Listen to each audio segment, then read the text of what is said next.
Welcome to Dadogram's Weekend Reminder.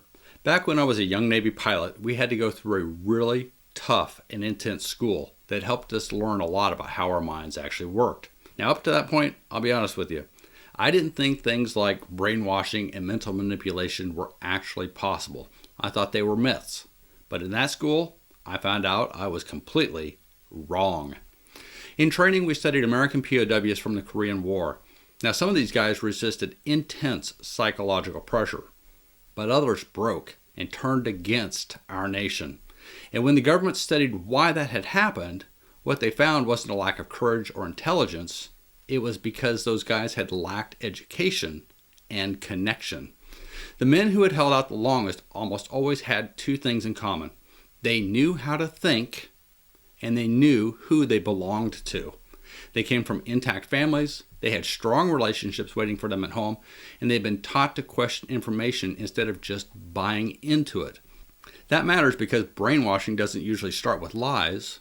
It starts with loneliness and uncertainty. When people don't feel grounded, when they're disconnected from family, friends, or purpose, they start looking for identity somewhere else. Now, media these days gives it to them. Politics certainly does give it to them. These are ideologies that are literally handed to them fully formed. There's no thinking required in many cases.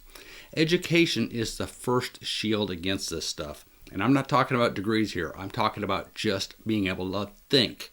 Being able to ask questions when confronted with concrete statements. Questions like, compared to what? Or, who benefits if I believe this? If you have people who know you well enough to challenge you, you don't need a movement to tell you who you are.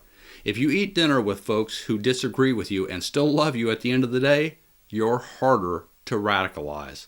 So if you want to protect yourself or your kids, don't start with news filters. Start with books. Start with conversations. Start with real human bonds. Because a person who is educated and connected is virtually impossible to brainwash.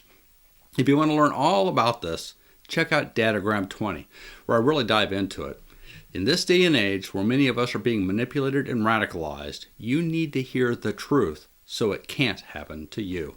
I'm Jason M. Garrett, and this has been your Dadogram Weekend Reminder.